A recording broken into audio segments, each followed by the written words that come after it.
welcome to Survivor Smackdown. This is Billy Garcia from Survivor Cook Islands, along with Kelly McCrary from Auburn University. Hey! And today we're discussing the double episode of Survivor Worlds Apart, white collar versus blue collar versus no collar. And we've had 2 eliminations in this past episode, and a lot to go over, a lot of interesting stuff. Some gameplay, we got to see that. Oh, yeah. Some good challenges. Interesting decision making as far as why certain votes happen. And Jeff Probst admitting about his plastic surgery. That was pretty interesting. Yeah. Yeah, so getting into it, the episode begins, curiously enough, or not curiously enough, with what, the tribe coming back from tribal council, was it? No collar, right? Wasn't it? Yeah.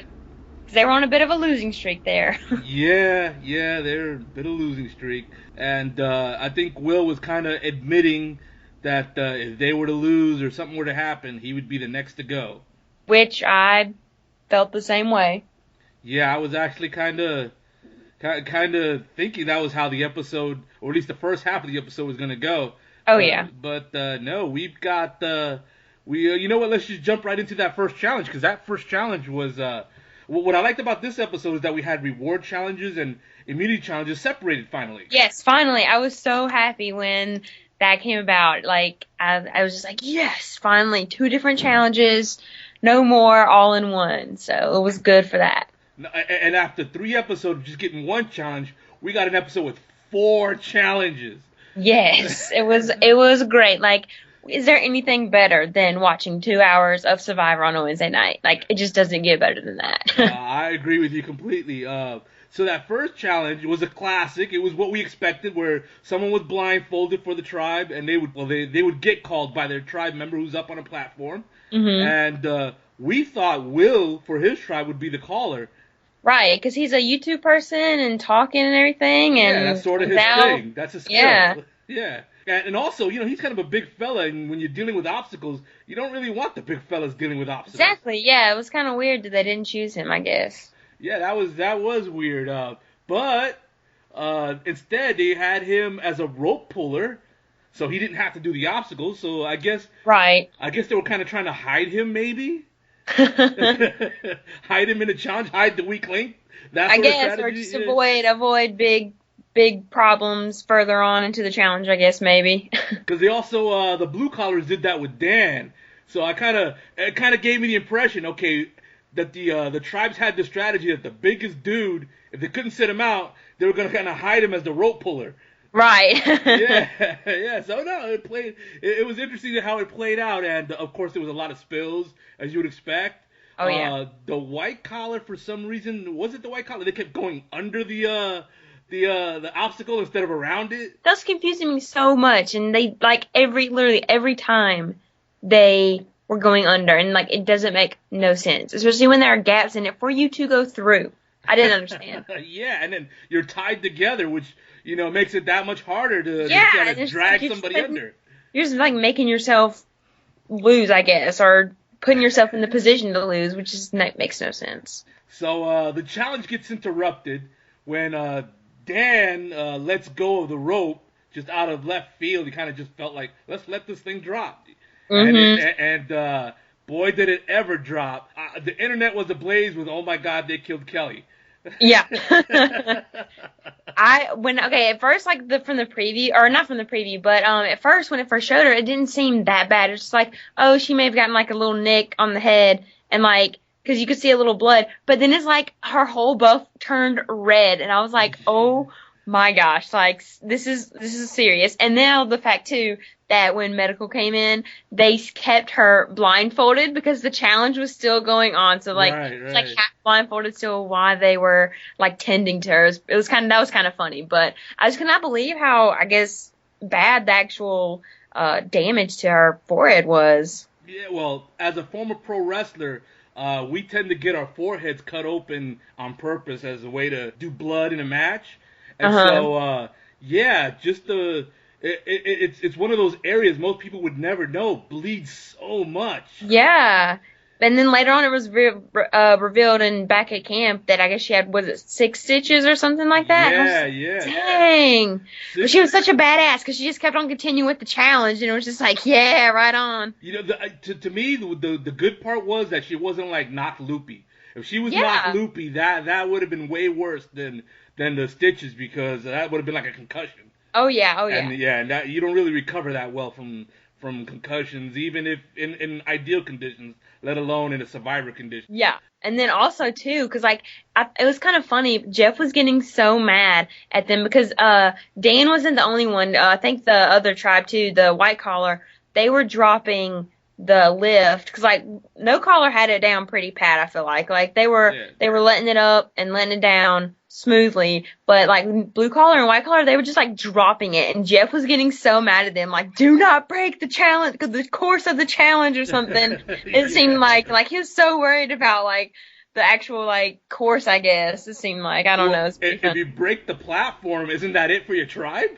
I guess. So it's just like, but if they did that, they would just screw themselves over. But Jeff was like, do not break it, like chill with the throwing it down and stuff. And I was kind of cracking up at that. I guess Survivor's on a budget this year, huh? I know. Don't break the challenge. Things happen. If you break it, you own it.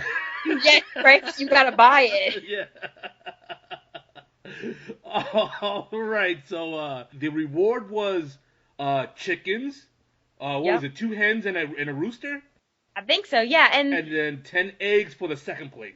Yeah. Yeah, you know that there was several of us survivors kind of chit chatting as this was going on when the rooster and the 2 hens got taken back to no collar, was it? I believe they finished first, and they chose it was Bill's birthday. That's why they That's killed the right. chicken. Yes, that's right. You're right. So they chose to kill one of the hens. Yes, like what? Yeah, everybody that ever played was like, "Are you kidding? You kill the rooster because you don't need the rooster. The hens will lay eggs just by feeding them." I did not understand that at all. I guess I don't know. And the rooster will annoy the hell out of you with his cock-a-doodle doing every morning. Exactly. I guess they need an alarm clock out there. Who knows?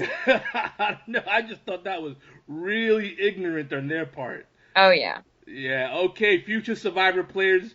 Learn about chickens. Hens are your friends. Yes. All right. So the eggs kind of, even though it was just 10 of them, they kind of worked out because that's, it was a no-brainer. Just cook them and eat them. Yep. Which kind of sucks in a way because it's like the chickens, they'll last for however long. Since like the eggs, you can't preserve them, and it's like you got to eat it then. But it's better than nothing, I guess. Yeah, well, with the hens, if they would have, even if they did everything right and cooked the rooster, the hens is kind of like fool's gold.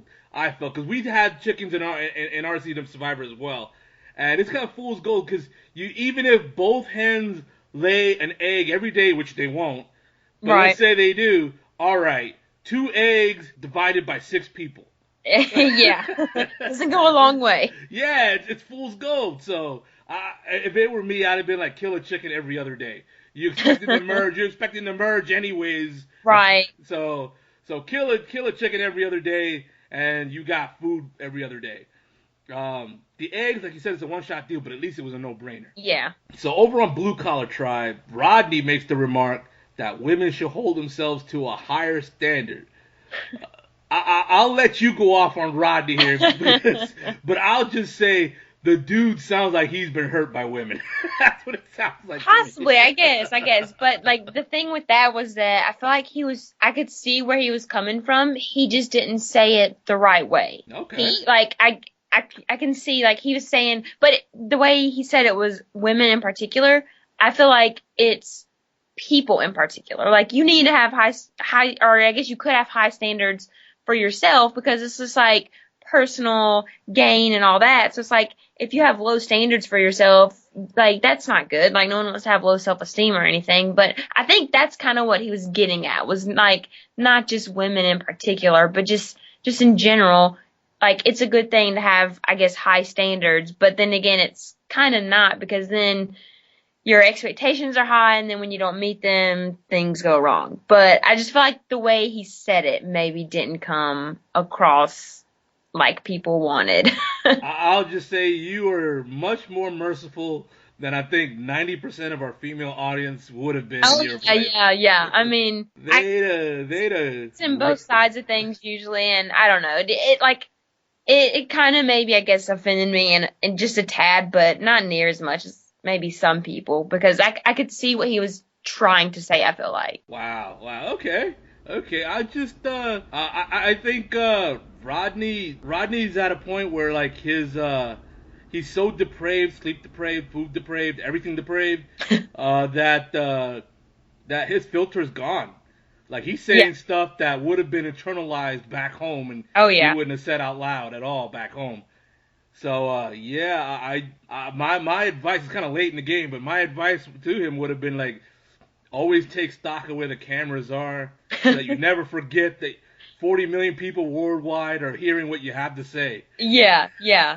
But no, I mean, I feel like But then who am I to say? You know? yeah, he could have rephrased it a little better, or maybe I could be totally wrong in that. Maybe he legitimately meant what he was saying in that context, but I don't know. Yeah, I think his filter went down. I think he was sort of expressing something that in any other situation it would have crossed his mind, but he wouldn't have said nothing. Yeah, I could see that too. Yeah, because there's plenty of times when I think of stuff that it would definitely offend and would definitely hurt somebody's feeling, but it's just a passing thought. It's not Right. It's not necessarily how I generally feel or even how I feel about that particular person. It's just a passing thought. Yeah. And once you put it out there, it's kind of hard to suck it back in. Oh yeah, it's out there. Yeah. Not coming back. But yeah, I've stuck my foot in my mouth there on Survivor 2, so I can totally sympathize with the guy. All right, so going back over to what we were saying about the no collars and the chicken, I seem to recall that Jen had a problem with them killing a chicken and eating it. Oh yeah. I think she said she was a vegetarian. And she just didn't want to be around it, and she kind of freaked out. And she was a vegetarian also on Survivor. Kimmy from Australia, yeah, that's it. Yeah. That's it. She wouldn't eat the challenge because it landed on the brains. That's what it was. There's been a couple of those incidents I feel like throughout Survivor where they have certain like vegetarian or certain life values, and they don't like to eat the meat or anything. I just feel like maybe Jen was just almost too crazy about it. Like. We get it. You don't eat meat. Cause like personally, I wish I were a vegetarian because I love animals, but I like meat too. So it's just like, if it were me out there, like I know where meat comes from. I know it has to be done so I can eat it. But if it were me out there, I would just go away from that part of it and just be like, I'll help another way in the preparation for things. Just go do what you have to do. Okay. I'll help another way because I personally, I wouldn't want to see it be killed. See, I believe in the food chain. If I need to eat my greens, I'll let the animal eat the greens and I'll eat the animal. Okay. So, that's the food chain. Yeah. What I don't get is why everybody, well not everybody, but when people get squeamish on Survivor about killing a chicken or on one season in Australia killing a pig or whatever, it's like they freak out over that, but then they're okay with the fish. It's like, what about the poor fish? I mean, it's the same way, but I don't know. It's just if it were me, I would be like, I know it has to be done, so it's just like I'll help in another aspect. You go do that. I'll help this way, so we all contribute and we all get the benefits from it. Yeah, it's not like the bird is a mammal or anything. It's a cold-blooded animal. It's just like the fish is. So I mean, yeah, okay, I could understand if we're talking about killing a monkey and eating it, I would totally be like, no, not even like mild tempered about it or diplomatic about it. I would be like, no, you murderer. Don't think I would eat monkey, so yeah, that wouldn't work for me either. That would lose me a challenge in a Survivor challenge, eating monkey. If it was a challenge and it was already there, just to have to eat it, I don't know. Yeah, that would probably lose me. I would put it in my mouth, but I'd probably hurl chunks after. Voluntarily, the answer is no. Yeah, exactly, voluntarily. But chicken. I mean, I just think that was, if Jen was in a worse position, I don't even think she'd have put that out there.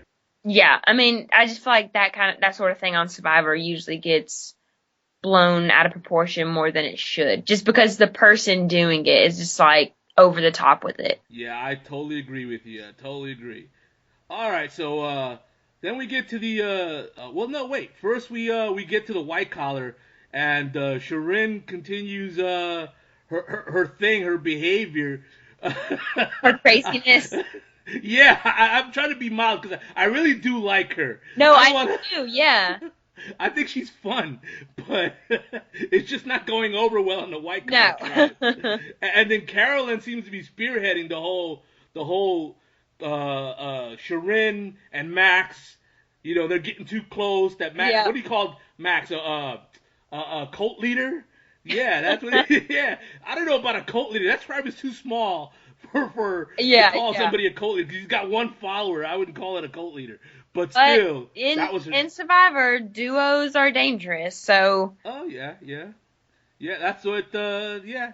I know. I agree with that.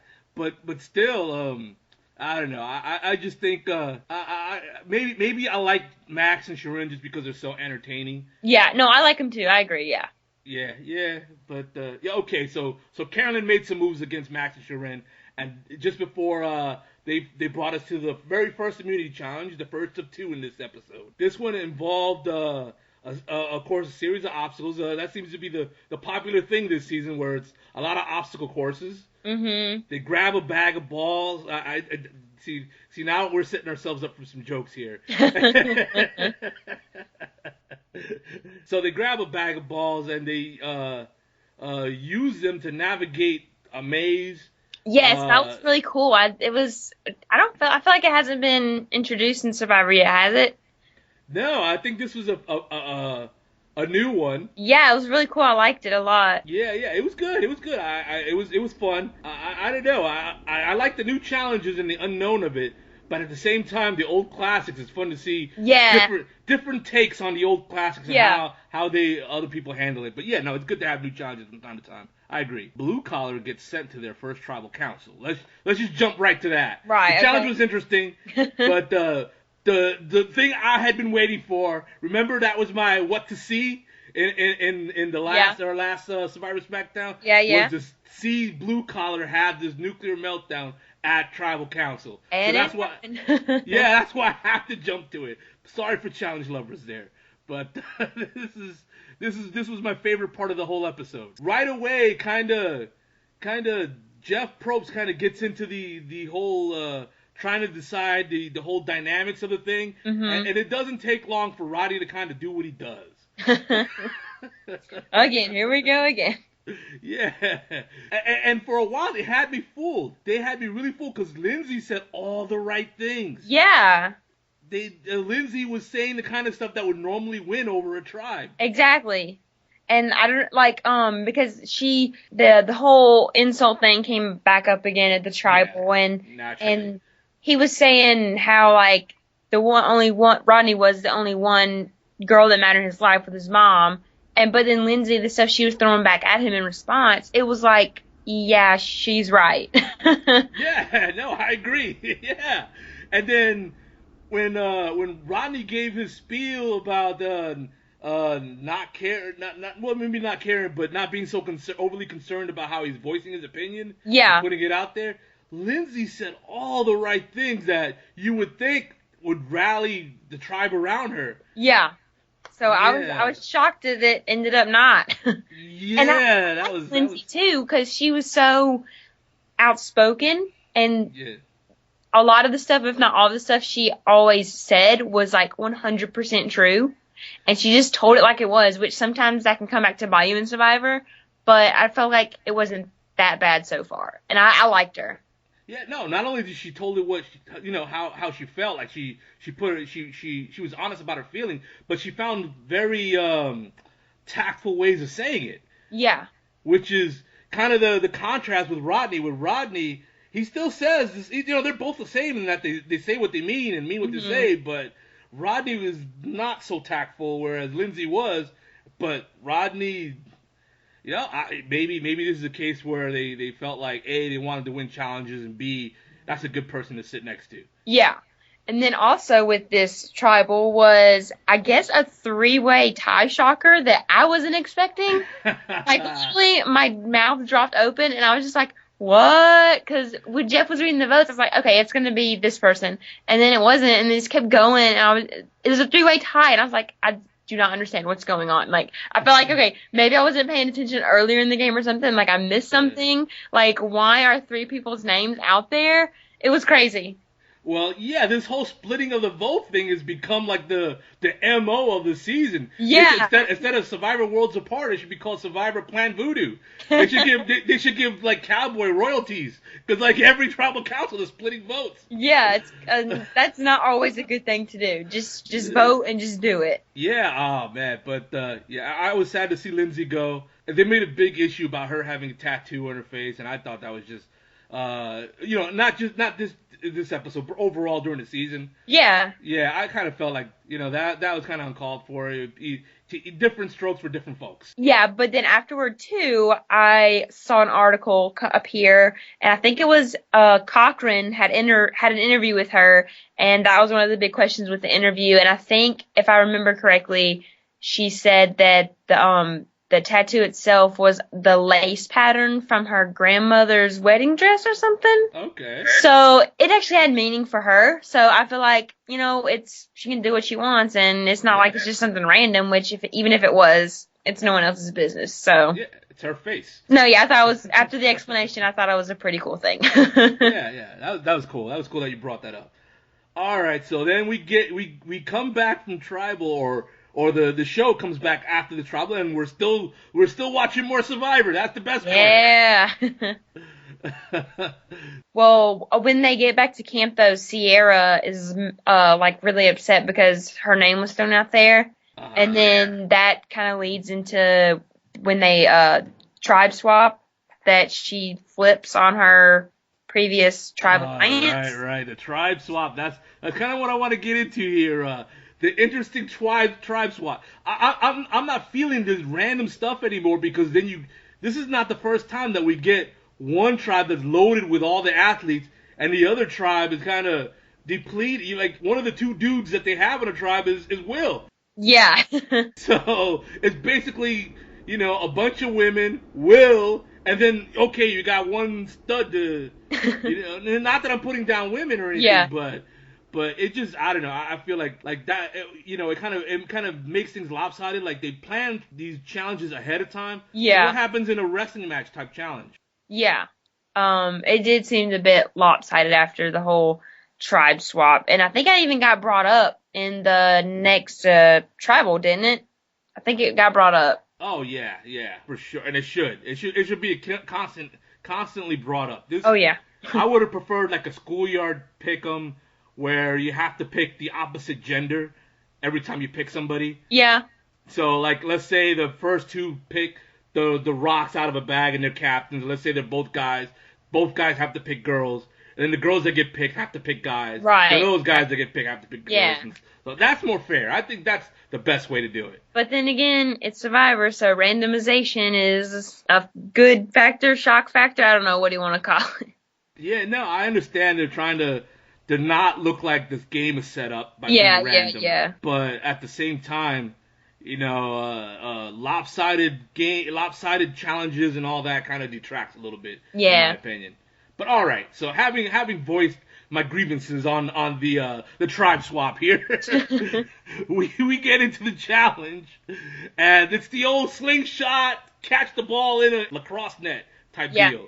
Yeah. Oh, yeah. It took me back to Tocantins where JT was the beast of the competition in that challenge. But yeah, he was. I remember, yeah, and he went so far as to chip a tooth or something. He was so intense about it. yeah, and he kept it that way. He didn't get it fixed. That's the yeah. And Joe was the new JT of the challenge. Yes, he was, and that's one of your favorites. Oh yes.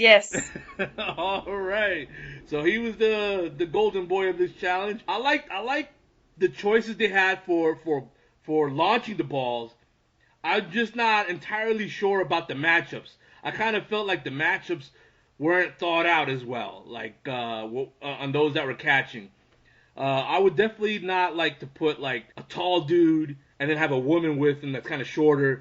Yeah. In a challenge where you have to catch something that's in the air. And yeah. So I think, and also, how do you hide Will in that? I think he had to have been a launcher. Yep. There you go.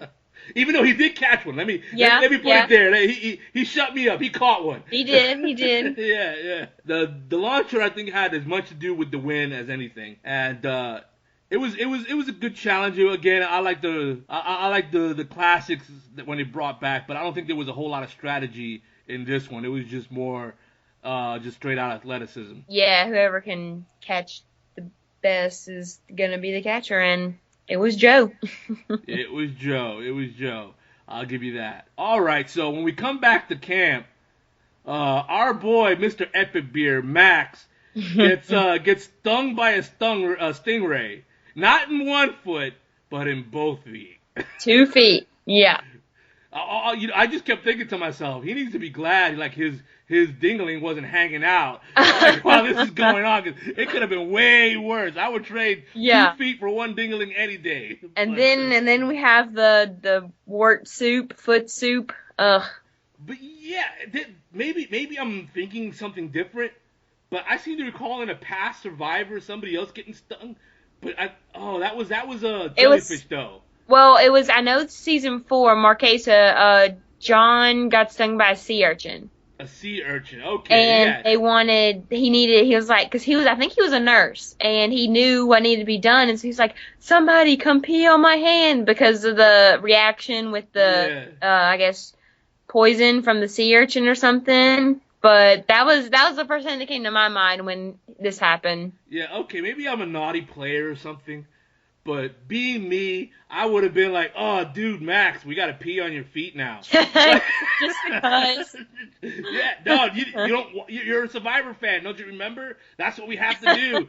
Everybody gather around. We gotta save Max's feet. We gotta pee on his feet. But I don't understand. I feel like they have more than one type of pot out there or something, and like, why? I don't understand why they chose the boiling water for drinking pot to. No, it shouldn't have been that. They should have just sacrificed his feet. But no, it's a pot and a bucket, and you can't boil the bucket because the bucket will catch fire. Okay, well, I mean, they could have poured it. They could have poured it. Yeah. Come on, like, no, that's gross. No, I agree with you. They could have poured the water, or they just could have just been like, dude, you this is Survivor. Or just stick it back out in the ocean, like, I don't know. Yeah, no, I would have been like, dude, like, this is Survivor. Like, there's animals out there, and you just like to go out there just for the hell of going out there. That was I just don't understand why they chose the boiling water, drinking water pot. Yeah, it reminded me of BB washing his clothes back in the first Survivor. Yeah, I was like so mad at him. Yeah, I was like, what's worse, like somebody's dirty laundry or somebody's warty feet? I think I'd go with the dirty laundry. Yeah, I was gonna say, I think I'd go with the laundry. Ugh, feet. No. That's better. Yeah, the feet is much worse. All right, so yeah, not to jump ahead, but I think that played a role in his ultimate demise as well. It was like they could have went either way with Shirin or Max, and I think the warty feet in the drinking water pot would tip the scale. Yeah, and the fact of what you mentioned earlier, that he was mentioned to be the quote cult leader, because he was the first one to take his clothes off, and then Shirin kind of followed. So I guess that sort of played into he's the leader of the two, I guess. But I mean, I liked Max. I wish it wouldn't have been him, but someone had to go, so. Yeah, no, I agree with you. Over on the other tribe, Dan was starting to look like a player. He understood, like, Sierra could jump sides and totally ruin everything. Yep. Well, actually, it was Mike that explained to them they needed to get Sierra back in the fold, that she could jump sides. It was Dan who did the sort of, I'm apologizing, but it's your fault type apology. Yeah. Like backhanded apology. With when they got into one of the first arguments with Rodney or somebody. Yeah. So that was, I don't know, man. You kind of have to swallow your pride there, if you don't you think? Yep. Even if you really, really, really do feel like you don't owe this person an apology or whatever, if an apology wouldn't be $1 million, like, I would be, like, on my knees, I'm so sorry! Like, don't apologize and don't get the money, or apologize just for the sake of apologizing, just because that's what they want to hear, and get the money. So, come on. I would totally stroke the hair. I'm sorry. Yeah. Kiss the hand. I'm sorry.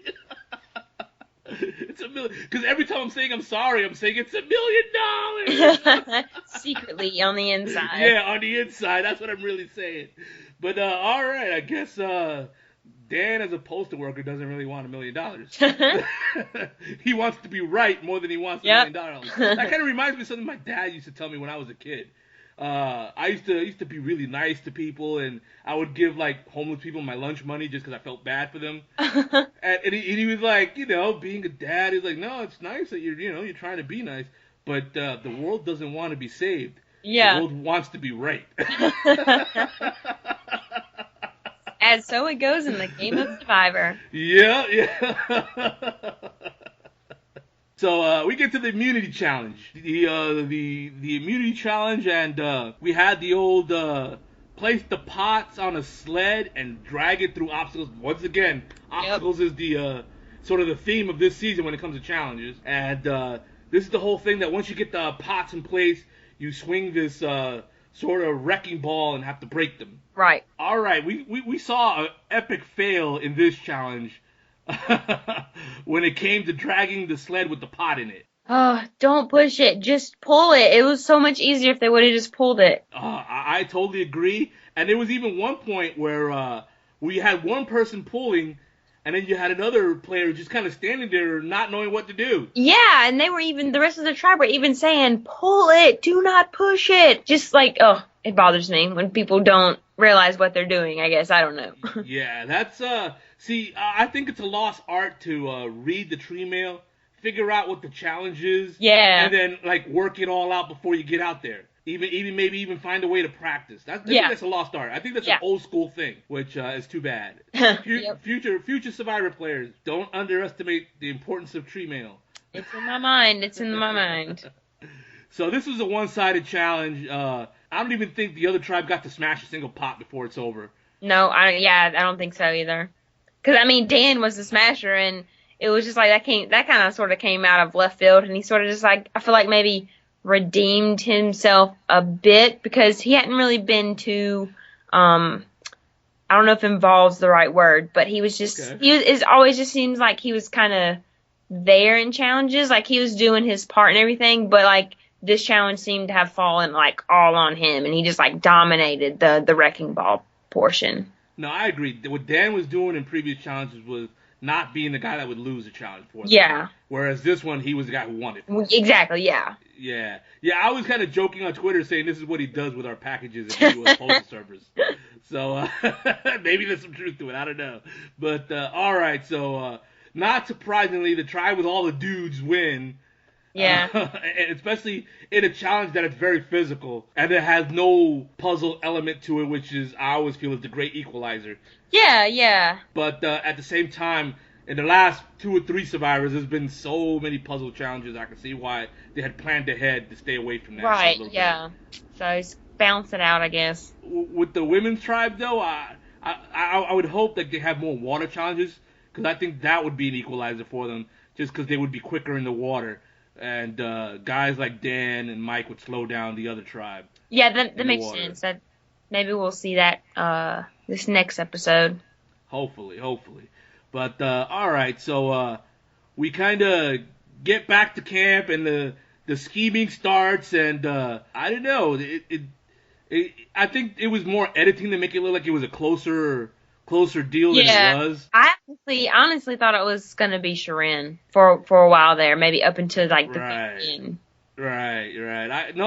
That's the way the edits kind of had it. Yeah. I think they were going Max all the way. Okay. In the end, like after we see this whole thing go down, it kind of looked like it was always going to be Max, and maybe the edit just kind of kept it interesting for us. Yeah, because like I feel like there was one part where I think it maybe was Tyler was just like, Sharon, she just keeps talking, and like she hasn't stopped talking since we got back to camp, and because she brings up that she's like a professional whistler or something, and she just keeps on with the eccentricness, and I don't know, it must have been the edit, but I just felt like it was gonna be her because she just seems to still be getting on people's nerves so much. Yeah, no, I feel you. And then the funny thing is that Max and Sharon are the super fans on this Yeah. tribe. Oh, 'cause speaking of that, Max, like they were all talking about. I think another thing was that why Max got voted out was because um he knew so much. Like He was, they brought yeah. up the fact that they're like, how do you know? Like remember these things from all these seasons of Survivor and like these people? Because he made reference to the One World tribe swap and Right. I like watching that. I just feel like that's so totally me because people actually like I've gotten the same response before. They're just like, "How do you know these people? How do you remember these people?" I'm just like, I just love it so much, and I just remember things. But I don't know. Maybe you need to tone it down a bit when you're actually out there because then it reveals how much you actually do know, which becomes a threat to people. Yeah, yeah. On my season, JP was very threatened by the fact that I knew so much about Survivor that I could not only name seasons, but I could name the episodes of when things would happen. Yeah. And it's the way I would look at it. It's very similar to when somebody is like a pro athlete and they should hide it. Like Mhm. kind of like how Gary Hochulboom claimed that he was. I know you're talking about Guatemala and Danny Boatwright knew who he was because she was a sportscaster announcer. Yeah, and he claimed that he owned some company, landscaping company, or something like Yeah. that. Yeah, yeah, and it was for that reason because he didn't want people to know that he's more athletic than he looked. Right. And in that same way, you kind of have to, in hindsight, I see now that I needed to hide that I understood Survivor better than they would have otherwise gave me credit for. Right, right. So I think that was another contributing factor to Max's exit. But if Yeah, I'm it is. ever out there, that's what I have to remember. Don't say all these facts about Survivor because I feel like I know tons of it because I get the same response in all honesty from people a lot of times. And I find it funny, but if that ever happens, I can't let it all out. Yeah, yeah. People, future players, like they all need to focus on winning people over and not focus on showing off their vast Yeah. historical knowledge Oh of the yeah. game Survivor. And Yep. yeah, yeah. Never show off. Show off is never good on Survivor. Even when it's like in a challenge or whatever, it's best to be in the middle somewhere. You don't want to be a weakness, Oh but you yeah. don't want to Sure. be too strong. For sure. Same thing with knowing Survivor. You don't want to look like you're a complete neophyte and have no idea what's going on, but you don't want to look like you're an encyclopedia on the game. Oh yeah. And I think Max came off like an encyclopedia, Yep. which humbled him in his speech, his exit speech, Mhm. where he spoke about he's a teacher of Survivor and he leaves pre-jury and how humbled he was. And Yeah, yeah. And another thing with that tribal was the fact that when Jeff was like, if anybody has a hidden immunity idol and you want to play it, now Oh is the time yeah. to do so. And Max, we know he doesn't have one, but he does the whole, hey bro, and then everyone's looking like, what? And then he's just like, oh, I just have always wanted to say that. And the look on Jeff's face was priceless. It was. He was so pissed off. It was so hilarious. I could not take it. Like, I was just like, I was literally dying with laughter because he was so mad and you could tell it. He was just like, did you really just do that? Yeah, no, I love it when players like play with Jeff Probst because he gets comfortable out there. Yeah. And if everybody else is on pins and needles, why not him too? Honestly, yeah. Honestly, though, I did find it kind of annoying that Max did that. But the response he got sort of made up for it just because I was dying because of Jeff's response. It was so funny. I thought it was great, and then it was ironic that he would never get another chance. Exactly, and then it's like, as I guess if you're gonna go out with some fireworks. I guess not that was much of a fire. It was like a little sparkler, but Sparkler, that's good. He didn't go out all guns blazing because he was blindsided, and he kind of thought more of his game prowess than I guess he realized. Yeah. But it goes to show you that. I think there's only been one superfan that's ever won, and that was Todd Herzog. Yep. That's the only one that comes to mind for me, I think, too. There's actually one. And it's not that I'm against superfans going. I'd like to see a season where it's nothing but superfans. But, it just shows that being a superfan can be a hindrance in a lot of different ways. Oh, yeah. and one of the ways that John Cochran mentioned was how he had all these ideas, the preconceived notions of what Survivor is from watching it on from the couch. Right. And then once he got out there, all his ideas went out the window like the first day. Which he won too, though, but doesn't really count. It was on his second try. Yeah, it was the second time, so that doesn't really count. But he was still a super fan. But he still was. Yeah. You know what? I like John Cochran, so we'll count it. Oh fans. yeah. How can you not like Cochran? Like, he came out his first season and was like, Jeff, I want you to call me Cochran because you only call the greats by the last name. And he just went for it, and he's Cochran now, so it worked. Cochran now. Yeah. I agree. Oh wow. So, all right. So I guess it's time for our usual predictions. Okay. And of who's looking good, who's not looking good, and who to keep your eye on. And then after we're done with our predictions, I'm going to announce 2 new segments that we're going to start next episode. This episode was a double episode, so it wasn't a good time to start the new segment because it was already going to be a long Survivor Smackdown. Okay. So, but all right. Let's start with the predictions, and then we'll get the announcement. Predictions, okay. Who's looking good? I feel like I'm gonna have to go with Joe, just because I love me some Joe, and he's he's just like the new Malcolm. I can't help it. I'm sorry. Okay. He seems to be doing well in the game, so I feel like he's looking good. Not looking so good. Maybe I'm gonna have to go with Rodney, just because he keeps causing. It's between him and Will, because Will he a little redeemed himself with the challenge because he seemed to be having a lot of trouble with challenges there, but Rodney keeps digging himself a deeper grave, it seems like, every episode, and that I don't know if he's going to be able to make it out of that 6-foot hole. But and then who to look out for? I feel like maybe Carolyn. Okay. I like her too. She, ever since she found the idol, she seems to not have been getting much airtime. I mean, she's gotten a decent amount, I feel like, but not as much as maybe some others. But right. She's mentioned before that she kind of she takes in information before opening her mouth, I feel like. So I feel like she's a watcher pretty often too. And so she has the idol. So like all that's just contributing, and something's going to arise from all of that. And she's she has like some sneaky plans, but they're good sneaky plans maybe, because I like her. So. All right. So, my looking good, I'm going to pick Tyler, because, he's even though I didn't like the idea of in the first few episodes picking someone to win, I would say he's the one that has kind of the daylight set up right now, where he's got a shot to where if he were to sit at the end, it'd be hard not to vote for him. Yeah, he hasn't pissed too many people off. Hasn't ticked off anybody. He's made friends even out of those that are on the outside, like Joaquin, for example. Mm-hmm. So I don't know. I just think he's poised. He's in a good spot. I agree. As for not looking good, I'm gonna go with the kind of the theme of this past double episode, and that's Shirin. As much as I really enjoy her as a really entertaining character, and it's rare to get a women character. Usually you get the dudes like the Fair Plays and the Ruperts and so on. Right. The Coach comes to mind as well. It's rare.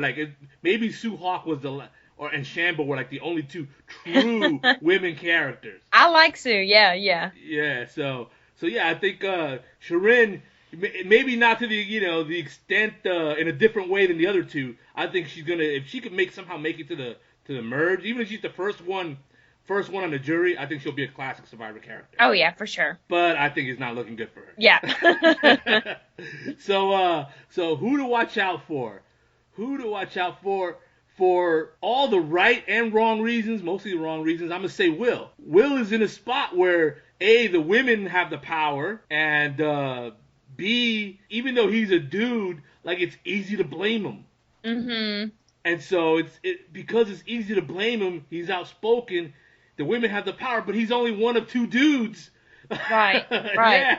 It's just going to be entertaining to see this total, how do I put it, this whole, I don't want a cluster F that I expect is going to happen at some point. Where somebody's good is going to go and Will is going to sneak just because he's a dude. Yep, I can see it. I can see that. No other reason. So I see him getting on the jury, but for all the wrong reasons. Okay. Yeah. Yeah. He's gonna kind of stumble and face plant his way on the all the way there. But it'll be fun to watch. Yeah. So he's the guy to watch.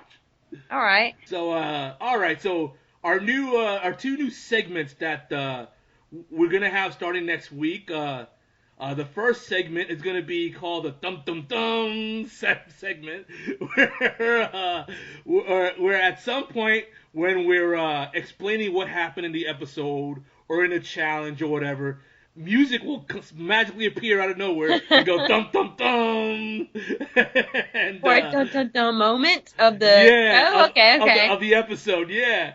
Where it could be for different reasons. It could be because this is a key moment in the episode, or maybe in the game, or because maybe we're in the midst of a face plant. Somebody's slipping on a banana peel and it's entertaining. We gotta, okay, for whatever reason. But it'll be it's the Dum Dum Dum moment. All right. And then the second new segment, because we are called Survivor Smackdown, and you and I are just being way too nice. We're way too nice. We're going to have the Smackdown moment where we single out somebody, and then we kind of call them out. Okay.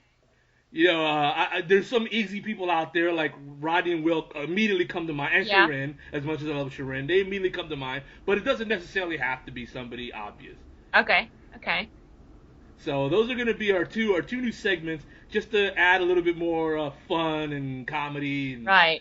All right. Yeah, sounds good. All right. So just on a side note here, I don't know. Are you into March Madness at all? I am not. I was watching up until Auburn got out, and ever since then, she's like, because I'm more of a football, so. Football. No, I feel you. College basketball is so different than NBA basketball, and NBA basketball has kind of soured my taste because I'm a New Yorker, and the Knicks are so horrid and so terrible. Yeah, it's like you have to tape my eyelids to my forehead to get me to watch a full game. Yeah, like, that's how bad they are. Yeah. So normally I would watch March Madness, not because I'm rooting for a particular team, because my alma mater, the University of Miami, is never a good basketball team. Okay. But I would watch it just for like the entertainment factor of it. Right. Go to the bar, have some beers, just playing. Yeah, there have been a few good close games, and they come down to like the last second. And I've seen it. I've watched a few. But no, I'm not really into it. I am SEC all the way. So if SEC team wins, yay. You know what? We're both on that bandwagon. But I guess what I would like to see is like one of the things with college basketball is all the mascots. Mm-hmm. So I understand they have their mascot slam dunk contest and all that, and another festivity. But I would like to see it move to somewhere in the March Madness. Okay, just for all of us non-college basketball fans to have a better reason to tune in and Side note. Albie is the best mascot ever. Just gotta say. Okay. So all right. So much for March Madness. Baseball season's coming up. Are you a baseball fan at all? As in like MLB? Yeah. Not particularly. I would say if I had to choose a team, it would be Braves, just because of the area. So I would be a Braves fan, and I've always had a fascination with the North. So I choose Red Sox too. Oh, see, I was just about to bring up the Yankees. Oh, yeah. Yeah, my Yankees look like it's gonna be an extremely long season. This is not gonna be like a great 12 months for New York sports between the terrible Jets and Giants of the NFL. Yeah. The Knicks and the Nets, like they're not exactly light. Well, I already mentioned the Knicks. The Nets aren't lighting it up either. And now the Yankees and the Mets are. And not that I'm a Mets fan. I hate any team that ends with ETS. The Jets, the Mets, the Nets, even the Hornets. So, but yeah, the Yankees. Oh man, But this Jeter retired last year, Uh-huh. so we're in that transition where Right. all our big superstars are gone. And, Yeah. yeah, our dynasty's Rebuilding over. year, maybe. I would have to say a rebuilding half decade is Oh. what's in front of us. Okay. Even though the Yankees have a lot of money, if some star emerges or whatever and lights it up, Mhm. then they can always do what they do and Yeah. trade some prospects and bring in some high priced stars from other teams. Yeah. But yeah, letting go of Cano just doesn't look good for us right now. That's It looks like good. yeah, it looks like Seattle is looking like the Dominican All-Star team right now. Oh, okay. Okay. Yeah. So there's a lot of Dominican New Yorkers that are all. You can see them walking down the street. They're all decked out in Mariner paraphernalia and what have you. Their merchandise. So yeah, I'm like you backstabbing fair weather Yankee fans. That's funny. Yeah, but all right. So that's sports. Yeah, every once in a while we'll throw in a little something different. Yeah. Yeah. Game of Thrones fans at all? Nope. Oh, you got to jump on the bandwagon. So I'm not going to heard, spoil it for you. Not going to spoil it for you. But I was late to the bandwagon as well. I got a Christmas present from my sister that was the Game of Thrones first season box set. Okay. And then I got a post-Christmas present from myself, which is the Game of Thrones Season 2 box set, and Season 3 box set, and Season 4 box set. Nice. Okay. Okay. No, yeah. People have told me I need to start watching it. Maybe it'll happen. We'll see. Yeah, you definitely do. But I think I did see on Facebook that you are a Walking Dead fan. Yes. Yeah. Well, all right. So let's go into a little bit. I was kind of sad to see everybody hates Chris go. Okay, the thing with that for me is that his character was a good, I guess ended up being a good character and everything, but the fact that he was essentially the reason for not only Beth dying, but for Tyrese dying, and I'm still not over the fact that Beth is gone. Okay, so the way he died was pretty horrific, and I don't wish that on anybody, especially in the zombie apocalypse. But I was honestly okay with it. It didn't bother me because I'm still mad that they took Beth out. I can't get over it. Haven't gotten over it. Okay, I understand. Beth and Tyrese were both major characters for a long time. Yeah. So I get that, but to me. The whole thing with Chris, it wasn't even so much that it was. I keep calling him Chris, like he's still playing the character. Noah, yeah, like he's still playing that character. But the thing with Noah for me was, it wasn't even so much that he went. It was the whole revolving door of death, the way he went. I guess, but the thing with that too is that it was 2 versus 1. Are you kidding me? That 2 people cannot overpower the one dude? Come on, it's freaking Glenn. You can take him. Like, you feel him start pushing. Okay, I'm gonna push back and save myself. Wow, yeah, no, but it was like the dilemma that really got me to where. All right, they were all surviving together for a while now, and here they kind of have to pick who lives and who dies. Yeah, so I don't know. It was a good episode. Yeah, it was a great episode, and this season has been a great season. Oh yeah, for sure. Except minus the fact that Rick seems to be going extra crazy again. So I guess we'll have to see how that plays out. But his son, I think, is getting some. I know, yeah. We got a little love fest going on with Carl and Enid or whatever her name is. Yeah. All right. So Walking Dead is a lot of fun. There's some good shows out there. I don't get to watch too many shows just because of my busy schedule. But Game of Thrones, Walking Dead, Doctor Who when it comes back on. Those are kind of my shows. Yeah. But all right, so next week we start our 2 new segments, and this has been Survivor Smackdown with Billy Garcia and Kelly McCrary. War Eagle. Till next time.